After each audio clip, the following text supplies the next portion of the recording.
in your work on your podcast, you're talking to a lot of non-Orthodox Christian people. I mean, you have a sizable audience. We deal with this too. How can you reconcile? What do you do with the vocab? How do you manage the vocab? Because what I find in modern people is there's a place you go with certain words, you shut everything down. Yeah. What led me to your show was you did this thing that I feel like I've always been trying to do in my classrooms and now with the found, and I loved it. You're both and. Is there a reconciliation process you had to go through? Did you have to decide what you're doing in terms of that space and your faith?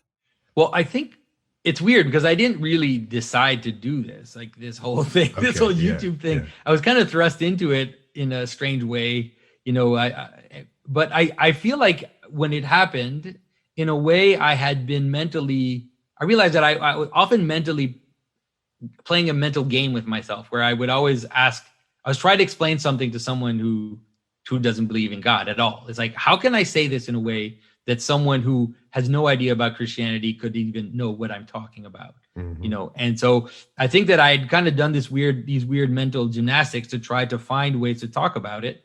And it seems like it has some connection. Yeah. And so there is, and it's also, I think the reconciliation in you is important in the sense that one of the problems we have when we're inside the church is that at some point we have this vocabulary, this kind of self-referential vocabulary.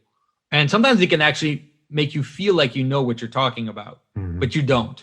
It's just because all these words fit together in a nice way. And you can just quote this father and use phrases that you've heard the priest say and everything. And so you actually don't know what you're referring to. Mm-hmm. And so one of the things that I was always trying to do is to say, what is this talking about? Like, what is deification? What are we talking about? What is, what are the passions? What is noetic? Like all these words that we use that are very technical, trying to find a way. And it's like, if I can't explain it to an atheist, then it doesn't mean anything to me.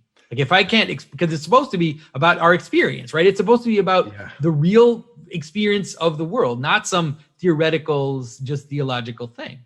This is the teaching part of you that I just am thankful for. When you're pressed to try to give answers to folks outside of the Orthodox community, and you're pressed to try to understand, who am I to them?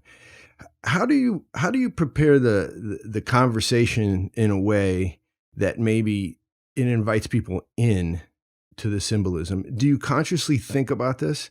Or is it in the end something that really it's coming out of you now through your reading? And here's one more. And who do you love to read? And who brought you into this type of thinking in terms of books or teachers or? Yeah. Well, I think that I definitely do think about it. Like I definitely think about it because I'm constantly faced with this world, and I also went through the frustration in college of not knowing what to say. And so I remember I have a very distinct memory once where I had just finished college and I was living with a friend in an apartment, and he had a friend who was like this postmodern, activist, really just like a cliche of this like type of person that's like really kind of angry, but she was a great person. Like I really liked talking to her. And she, of all people, came to me one day and she said, I'm teaching this class and there's this young guy who grew up Catholic who now is discovering science and he wants to completely reject everything he was taught. And he's saying how stupid Jesus and Mary is and all this is all stupid. And he said, it's science. And she asked me, she said, what should I tell this guy? Like, what should I answer? And she knew I was a Christian, and I had no answer. I had no answer for her. And I just looked at her blankly. And I think I pointed her to some creationist thing or whatever. And this was like when I was 19 or something. Right. And that memory, and I remember that feeling of being there and her like sincerely saying, I don't want this person, even despite her own desire to this kind of activist desire, she could see that this person, she didn't want him to throw everything away. She's like, she needs a way to reconcile himself with what he grew up with. And she was there sincerely asking me this. And all I could say was, I don't know. And so it's like, that's one of those moments where after that, I was like, that can never happen again. can never happen again. Philip Sherrard did much of that bridge work for me. Rape of Man in Nature, or The Eclipse of Man in Nature. They changed it in some of the editions. Seraphim Rose. But Philip Sherrard actually inspired not only the First Thing stuff, but even this podcast. Because that book, what he does, what he explains in terms of history and really how this was it for me, and you just described it, is how theology is real. Yeah. It's real. Like, it actually matters what's being said. And he shows how it's united in history in terms of the manifest, like, physical form. And that flipped me. Yeah. But the thing we're in a great moment right now. It's actually a really exciting moment because a lot of people are perceiving that. And a lot of the questions that are being asked in the different fields, even the scientific field, the philosophical field, are all related to the problem of how intelligence, or how they use the word consciousness, whatever, how consciousness participates in the way reality lays itself out. And it's like they've hit a wall with scientism, and now they realize that intelligence is actually part of how reality exists. And so, but they don't know how to place it yet. They have all these different theories.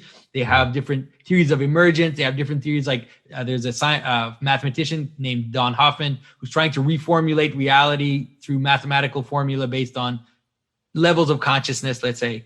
Oh, really? Okay. And so there's a lot of, and he's getting massive funding from like scientific institutes. This isn't like a woo-woo new age thing. These are real university types that are talking about this and asking all these questions. And so it's a great moment because you realize, no, that's what St. Maximus is talking about. Yeah. Like these are the things that's what logos is referring to. It's like referring to the manner in which intelligence participates in the way the world lays itself out, and how the human person as the being with logos is a laboratory for things to join within him, And so it's like so there is no world without man, or at least you can't conceive of it. It's just potentiality, or it's just like a quantum field, or whatever you want to call it. And so all of this is like, it's happening now. All these people are asking these types of questions. And I'm seeing papers come out recently more and more of even people talking about St. Maximus or St. Dionysius the Areopagite and saying, this is actually very relevant right now